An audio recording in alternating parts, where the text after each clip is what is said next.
Okay, let's try and wrap our heads around this. Imagine everyone in London. Got it. Now, picture each one holding 1,000 wires, 1,000 wires each. and each of those wires connects to 1,000 other people. Wow.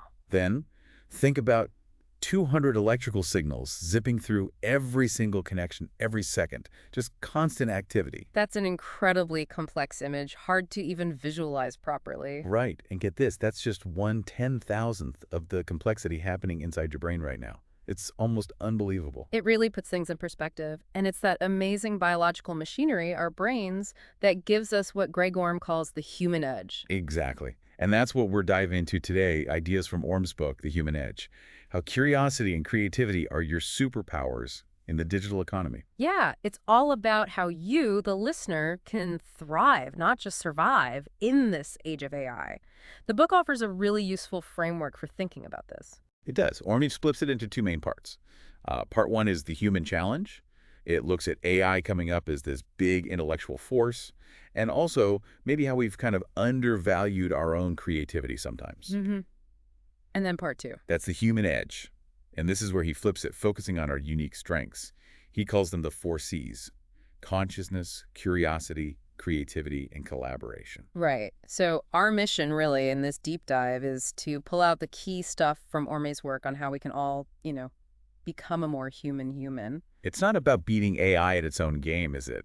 Like raw processing power. No, definitely not. It's about leaning into what makes us different, amplifying those human qualities. And today we're zeroing in on 2 of those C's: consciousness and creativity. We'll look at purpose, focus. And then unpack some ideas about creativity, where it comes from, how to get more of it. Sound good? Let's do it. So consciousness first. How does our awareness, our sense of meaning, that kind of why question, how does that separate us from AI? Well, that's fundamental, isn't it? AI can process data, solve problems, even generate stuff that looks creative. But does it ever stop and ask itself, why am I doing this? No. It just follows the code, the data. It doesn't have that inner purpose. Which brings us to something quite profound Orme mentions. Ah, you mean the Bronnie Ware book, The Regrets of the Dying. Yeah. She was a palliative caregiver, and she noticed these common themes, these regrets people had at the end. And the big one, the most common regret she heard over and over. It wasn't about money or career, was it? No, it was. I wish I'd had the courage to live a life true to myself, not the life others expected of me. Just hits hard, that one. It really does. And it just highlights how deeply we need that sense of purpose, living in line with what actually means something to us. And Orme argues this isn't just, a nice idea. Purpose gives you real benefits, like grit, determination. Yeah, it fuels resilience, helps you push through the tough stuff, and it's often what gets you into that state of flow, right? That total immersion. Exactly. Orme says it's about finding that sweet spot where your unique talents meet what the world actually needs. Right. It's that combination, what you're good at and where you can make a difference. He even talks about a study, students driven by purpose versus students driven mainly by profit. Oh, yeah, I remember that. The purpose-driven students, they reported higher life satisfaction, less anxiety, less depression. Even if they weren't initially making as much money, it suggests meaning really trumps material gain for overall well-being. And there's some cool neuroscience behind this, too. The brain's seeking system. Tell me more. Well, when we do things we find meaningful, this system releases dopamine, the motivation molecule. Dopamine. So that affects drive, concentration, Yeah, even creativity. exactly. And it creates this kind of virtuous cycle. Seeking meaning releases dopamine, which then makes you want to seek more meaning, explore more. So your brain is basically rewarding you for finding purpose. That's pretty neat. It connects really well with that Japanese concept. Orme brings in ikigai. Ikigai. Right. That's like the intersection of 4 things. Yeah. What you love, what you're good at, what the world needs, and crucially, what you can get paid for. Finding that is often linked to experiencing flow. Flow. That's the Holly Csikszentmihalyi researched so much. Yeah. Where you're just completely absorbed, time disappears. Total involvement, joy, creativity just happening. We've all felt it, right? Playing music, sport, deep work. Definitely. Orme encourages us, the listener, to think, what are your flow activities? Yeah. What really absorbs you? Yeah, what excites you? Where do your talents lie? What problems do you see? How could your skills help? That's the path towards finding your ikigai. And it's amazing how purpose can change even, like, seemingly mundane jobs. He tells that story about Candace Billups, the hospital custodian. Right. Her job is cleaning, technically, But she finds deep meaning by focusing on how she makes life better for cancer patients, creating a positive environment for them. That's the level of control, isn't it? Yeah. Choosing to see the higher meaning in your work. Precisely. And Adam Grant's study showed this too. The call center workers raising scholarship funds, Yeah. the ones who actually met a student who got a scholarship, raise way more money than those who just got a pep talk from management. That personal connection makes a huge difference. Wow. So for us, for the listener, even small tweaks to find more meaning at work can matter. Absolutely. And it circles back to AI. AI might theoretically last forever, but our lives, they're finite. Finding meaning lets you live true to yourself now. Before it's too late. AI never asks why. We have to. Exactly. Okay, so purpose is that vital why. Yeah. But what about just managing to focus? In this world, that seems designed to distract us. Yes. The other side of the consciousness coin, focus. It's a paradox, isn't it? All this tech meant to help us, but it just bombards us. Totally. Our phones are like little distraction machines in our pockets. Pings, notifications, buzzes, nonstop. It's that digital chorus of distractions, as Orme calls it, and it fuels the attention economy. Right. Where our attention is the thing being bought and sold. If the service is free, you're the product. And the algorithms are sneaky. They use psychology to hook us, keep us scrolling, checking, leading to what's called continuous partial attention. Always half listening for the next alert. Makes deep focus almost impossible sometimes. Yeah, and that study Orme mentioned, even having your phone nearby switched off can hurt your cognitive ability. Seriously. Just its presence. Apparently so. Our brains are maybe subconsciously waiting for it to interrupt us. That's concerning. And it's not just us feeling this, right? Even the Silicon Valley folks are worried now. Yeah, some of the people who built these systems are raising alarms about this mass attention heist. James Williams called social media the largest centralized form of attentional control ever. Whoa. Centralized control of attention. That's heavy. It is. So Orme suggests a simple habit. Ask yourself, is this app, my friend, is it actually helping me? What value am I really getting for the time I spend on it? Exactly. Maybe even try a 30-day break from one app. Just see what happens. It also makes you question this whole busyness thing, this hurry sickness. Are we really busier? Well, Orme points out that actual work hours haven't really gone up in decades in Europe or North America. Sometimes they're even slightly down. So maybe we just feel busier because our attention is so fragmented, pulled in a million directions. Could be. Which makes saying no really important. Saying no to things that aren't truly essential to free up mental space. And then there's email. Oh, email. The endless deluge. The average office worker gets, what, over 100 a day? It's insane. Orme quotes someone saying email is so pervasive, we barely question how it wrecks our ability to think deeply. Imagine, like, Shakespeare or Marie Curie starting their day with 150 emails to sort through. Will they have achieved what they did? Probably not with constant interruption. Unlikely. So we need strategies, right? Practical ways to fight back. Okay, like what? Orme suggests batching. Yeah, grouping similar tasks, like How? only check and answer emails at specific times, say twice a day, not constantly. Makes sense. And time blocking? Scheduling dedicated chunks of time just for focused work. Non-negotiable focus time. Even 90 minutes can make a difference. And meetings. Shorten them. Do we always need 30 or 60 minutes? Often not. Maybe 15 or 20 is enough. Be intentional about the time needed. And we need to bust the myth of multitasking. Doesn't really work, does it? No, it's mostly just rapid task switching, which drains energy and harms productivity. That interruption science stuff shows it takes ages, like 25 minutes, to get fully back on track after being interrupted. 25 minutes. If you're interrupted constantly, you're basically never fully focused. Pretty much. Which is why creating dedicated space is also key. Like Montaigne's Tower or Carl Jung's study. Exactly. A physical space that signals focus time. Even Freed had his sanctuary. It tells your brain and others this is deep work time. And it's not just space, it's time too. Designing your day. Yeah, schedule the hard stuff, the creative thinking, for when you're naturally most alert. Save the easier tasks for when your energy dips. Makes sense. And finally, mindfulness. The observer. Right, training your brain to actually focus, to notice your thoughts without getting carried away, like thinking about thinking. Meditation helps with that. Definitely. It improves focus under pressure, and studies show it can even physically change your brain.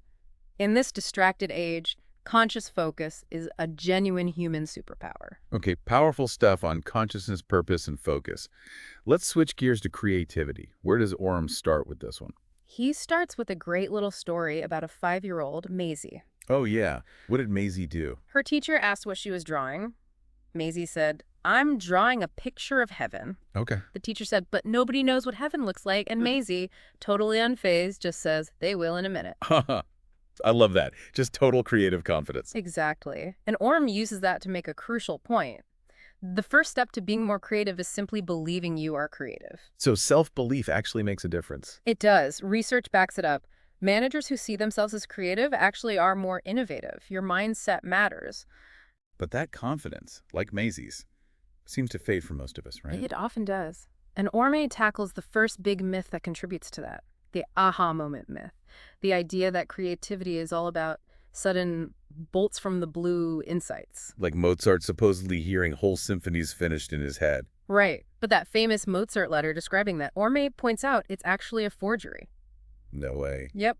His real letters show hard graft, sketching, refining, not instant genius. So it's more about the work behind the scenes. Absolutely. Kevin Ashton, who coined Internet of Things, said, we don't see the messy road from nothing to new, the effort and error. Even Zuckerberg said Facebook wasn't one aha moment, but connecting lots of dots over time. That's really interesting, especially thinking about AI and creativity. Can AI really be creative? Well, Orme talks about that AI, EMI, that composed music. Its creator, David Koch, said it was more like grating Parmesan cheese. The original creative block was Bach, and then Cope himself translating it. AI was just processing. So the human element was still crucial. Totally. And AI struggles with other creative tasks too, like naming paint colors or lipsticks. It comes up with nonsense like Cindy Spoop or sex orange. Okay, maybe not a strong suit then. IBM even called true creativity the ultimate moonshot for AI. It can generate novelty randomly, sure, but novelty that's useful and unexpected, that's much harder. So human creativity with imagination and emotion is still key. Anna Powers argues it's the skill of the future because computers lack that. Which brings us to the creativity killers. Uh-oh. What kills creativity? Orme highlights a striking NASA study from 1968 by George Land. He tested 1,600 5-year-olds for creativity. Hey. An incredible 98% scored at the creative genius level. Wow, 98%. But then he tested them again 5 years later, only 30%. Then again at 15, just 12%. And as adults, a tiny 2%. That's depressing. What happened? Orme suggests a lot of it is down to traditional schooling. Our systems often don't nurture creativity. Research suggests they can even discourage or punish it. Think rows of desks, lectures. It often prioritizes conformity over divergence. So the system kind of trains the creativity out of us. Yeah, that's the argument. Which means the question isn't, are you born creative or do you learn it? Orme says it should be a statement. You are born creative and you can learn to be more creative. I like that framing. Yeah. So the challenge is to reclaim that inner Maisie, that belief in our own potential. Exactly. Have that humble but firm belief. Yes, I am creative. That's the foundation. Okay, foundation laid. We believe we're creative. How do we actually generate more ideas, get the sparks flying? Right. Orme introduces a key mindset shift here. Think more, not better. More ideas, not necessarily better ideas initially. Precisely. The super creative folks don't always have better starting ideas than anyone else. They just have way more of them. Quantity breeds quality in creativity. Interesting. So it's like a numbers game. In a way, yeah. Spread your bets. Look at Picasso, thousands of works. Einstein had many papers, not just relativity. Stephen King writes constantly. Branson had tons of failed businesses before Virgin took off. Exactly. Pixar apparently did over 100,000 storyboards for WALL-E. The New Yorker gets thousands of cartoon ideas weekly, Prince maybe a dozen. So you need a lot of raw material to find the gems. You do, and that means you have to be willing to fail. Expect it, even. Yeah. D.B. Weiss, from Game of Thrones, said failure is the bedrock of his process. Embrace the failures. Okay.